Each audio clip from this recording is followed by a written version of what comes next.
What is going on? What is going on? You already know what it is. We back in black in the building. Man, shout out to everybody out there that's handling business and doing what they need to do. Hey, man, you already know who it is. You already know who it is. You already know who the fuck I am. Look, see all the motherfucking shit I got going on this table and shit. I gotta move over. But anyway, man, shout out to everybody out there at the Court Plantation. If you're at the Court Plantation right now, man, much power and respect to you. Y'all see right now, I'm drinking my mother's tea right here. Got to. Shout out to 066. You know, shout out to Screwhead. Shout out to Erica from Florida, Shawnee, Philly, Tasha, Tamisha. You already know what it is, man. Hey, man, if you live in Las Vegas, Nevada, man, you better be careful, man. There's a lot of shit going on. We got a lot of shit to discuss. We gonna discuss guilty is sin. Guilty, nigga. Prince Andrew, the queen was like, we'll be stripping you of all of your duties due to the civil lawsuit and sexual misconduct. Guilty, nigga. That's the fuck you get. All you motherfuckers. I want to know who else they gonna name. Bring all the shit out like you did R. Kelly.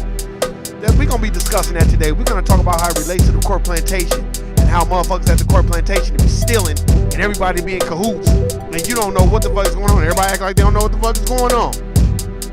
Shout out to everybody if you are trying to replace the system of racism, white supremacy, and establish a system of justice. Shout out to y'all. Shout out to everybody out there, man, on their health shit. You know what I'm saying? Shout out to everybody that's out there that's trying to make a difference mentally. I know every year you have a New Year's resolution or some type of thing that you want to do. And let me tell you, my New Year's resolution is be sucker free, Sambo free, mammy and coon free. Meaning, I don't want to be around none of that mammy shit. I don't want to be around none of that negative vibe energy bullshit. And I don't want to be around motherfuckers who float.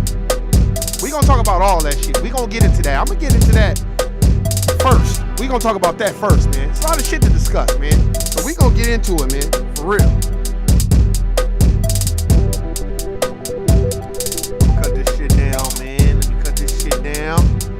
And, oh, shout out to my brother No Compromise, man. That's my brother. Shout out to him. First, I want to address a few things first. Before we address anything else first. We have to start knowing who the fuck we want to be around. We have to start knowing what our purpose is. We have to start surrounding ourselves with people that make us think. We have to start surrounding ourselves with people that make us think outside of the box. If you are socializing and hanging out with people that are not challenging you mentally, then there's something going on. And the reason why I say that is because a lot of the times when you're dealing with your own people, man, we don't want to think outside the box. Hey, what's going on, cuzzo? I see you. Hey, I've been good. See, a lot of the times, it's not, see, this is the thing. It's not about hurting people's feelings. See, that we got to stop that too. I had a conversation with a relative of mine about the craccination, about the jabby jab. And all I said was, my response was, let me give you my dossier of what corporate plantations I've dealt with and the knowledge that I have on that. And I'm going to just give you that dossier. I'm going to give you that resume and I'm going to keep it moving. And we'll just have to agree to disagree. You see what I'm saying? Because a lot of people, you have to understand, when you're dealing with people that's 50 or 60 and older, their mind frame is different if they have not been in these books. And when I mean be in these books, I mean books like A Price for a Pound of Flesh. I mean books like, Medical Apartheid by Harriet Washington. If people are not putting themselves in a position where they can obtain and ascertain this knowledge, stop arguing. Stop fighting with motherfuckers, because it ain't that deep. It definitely ain't that deep. And the reason why it ain't that deep is because I feel like black folk as a whole, we take too much time to argue each other down about shit that don't matter, and then the real shit that's going on, that's killing us, we don't even know it's killing us because we're arguing about shit that's simplistic. And the reason why I'm saying this right now is because Look at how everybody will take the time out to cancel a black person, whether it's Dave Chappelle or R. Kelly or anybody.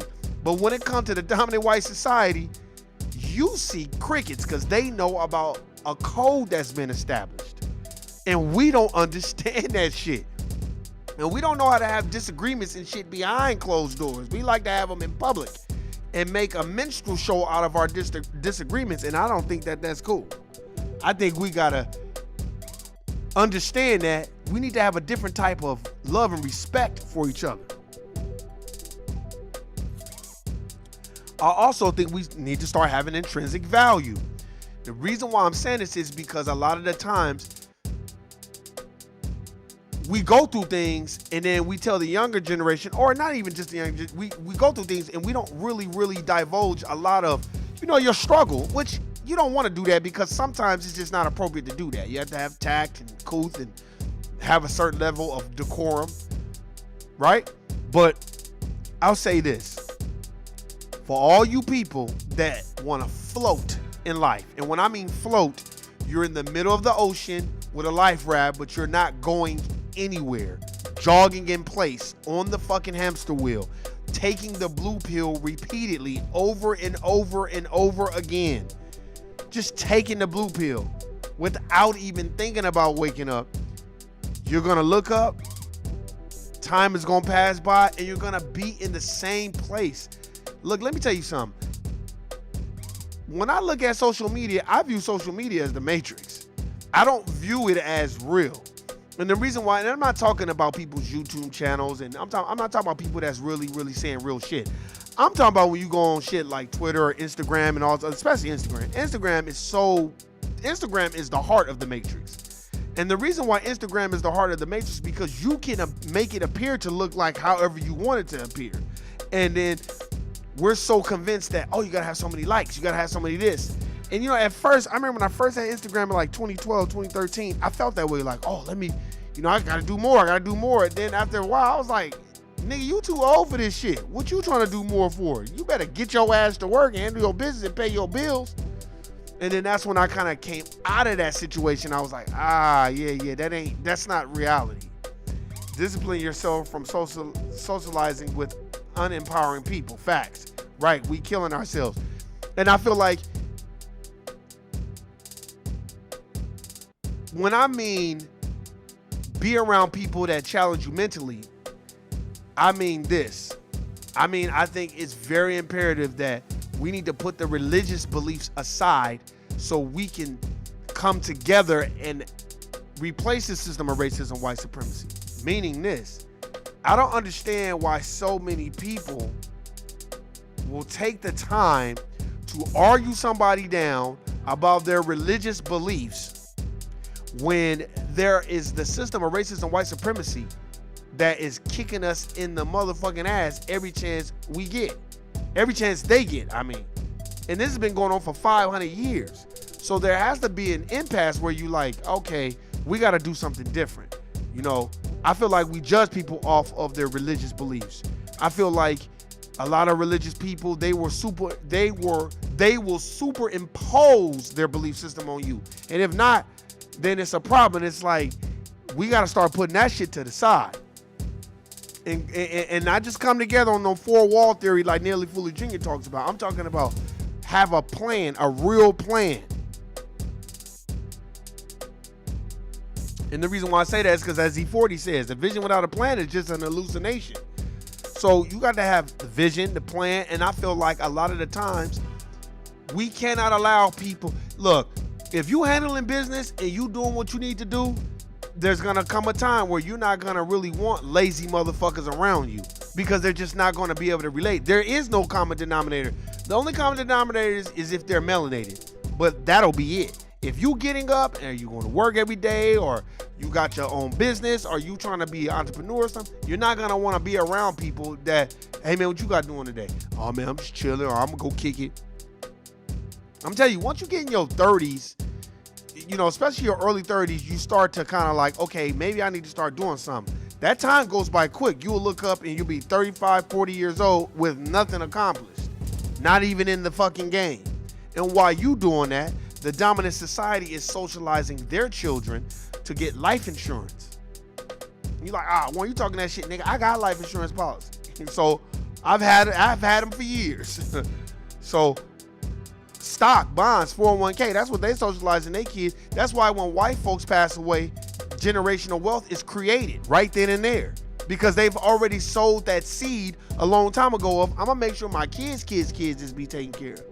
That's why when you move now, you see everybody trying to move like the dominant society in the wrong way. No, take bits and pieces of what they got going on and then you incorporate it to what you got going on. For instance, look at Prince Andrew. Now, Prince Andrew probably didn't think that he was going to be the scapegoat, but he is. And they may have made him the scapegoat because he was the mark. He was the easy target.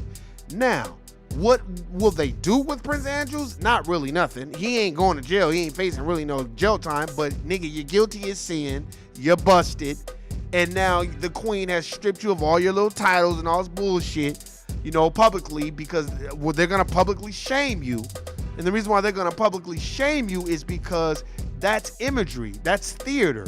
Now, what I find so funny about Prince Andrew and all this bullshit is that here y'all are talking shit about the queen's grandson, Archie or whatever, and they have the mixed baby, or the black baby.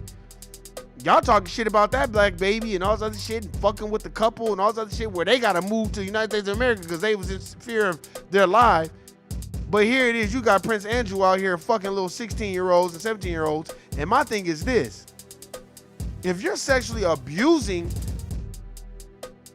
someone under the age of 18, that's against the law in the United States of America Incorporated. And what trips me out about it is, where is all this energy for him? But yet again, black folk can carry this energy for R. Kelly all day long. Those parents were setting their kids up to be the mark so they can get paid. Stop. But they did a whole docu-series on R. Kelly. But Prince Andrew and all the rest of his buddies was at Pedophile Island fucking around with those underage kids, and ain't nobody saying shit. Where's Tarana Burke's ugly ass at? Where are all these black people at that all this energy? This is what I mean. Why doesn't anybody have this? Because we don't have a code established. We get, you know why? Because we get presents and gifts, and we get gift cards to Walmart from the dominant society when we go in on our own people.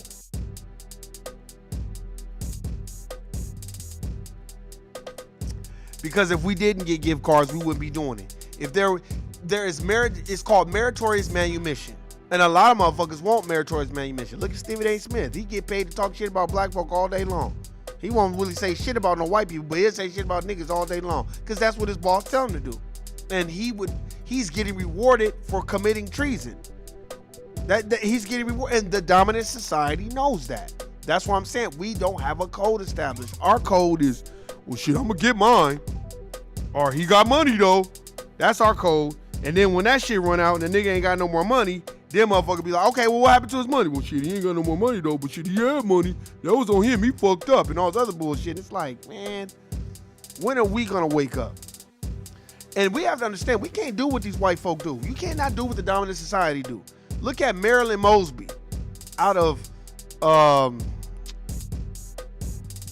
what's that, Baltimore? She was a district attorney. Now, Marilyn Mosby, look, she tried to run a finesse, and I get it, because that's what everybody else was doing with these fucking PPE loans. Why did you not think they was going to come after you? First of all, you trying to prosecute those fucking police officers that killed Freddie Gray. So they ain't like you for that. You make it $260,000, damn near $300,000 a year, and then you're gonna go down that lane with the dominant society?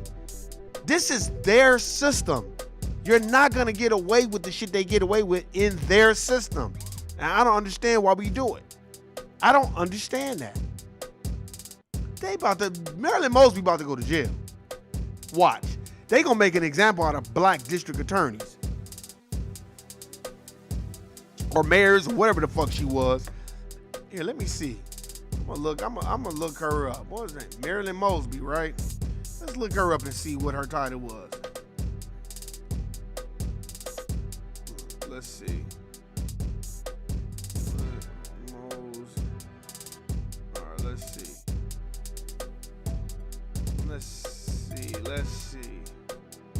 Let's see what I can find. Let's see what we can find.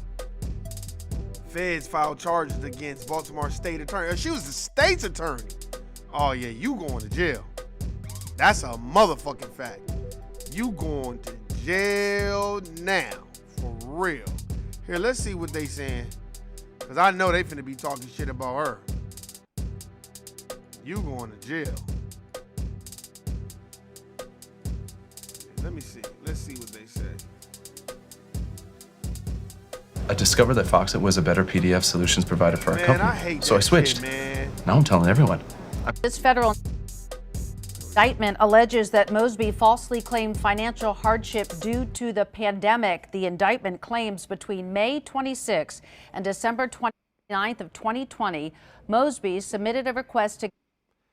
Look, man, let me tell y'all something. We cannot do what they do.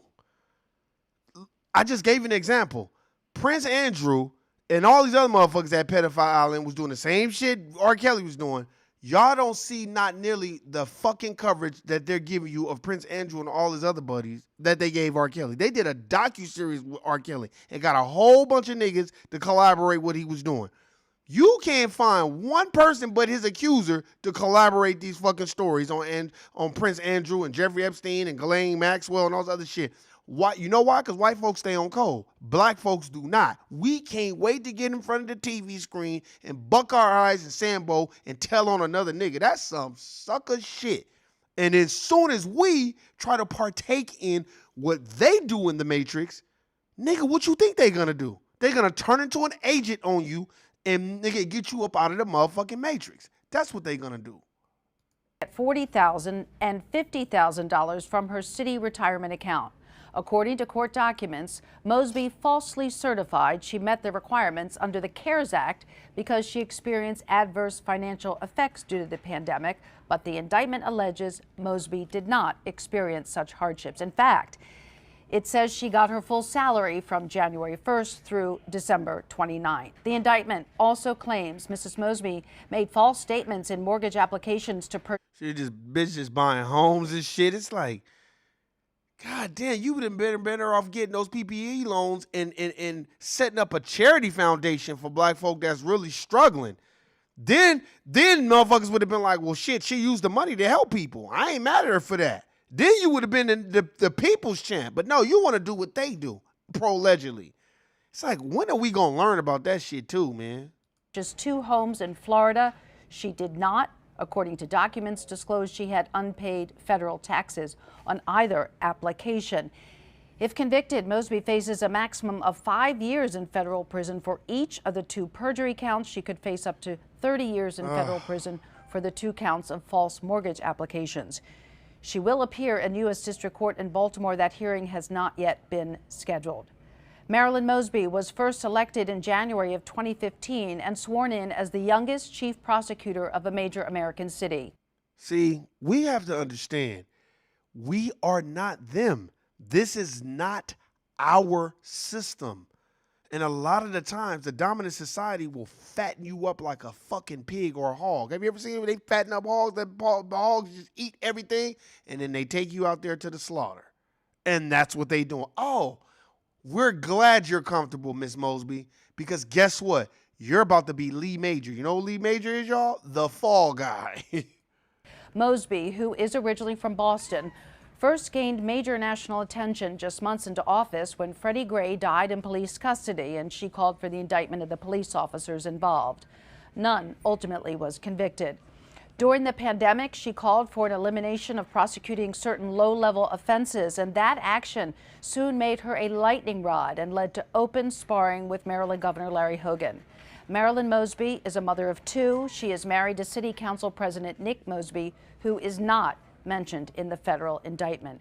We have reached out to Marilyn Mosby's office and have not heard back yet, and we will have much more on this breaking news later in the newscast.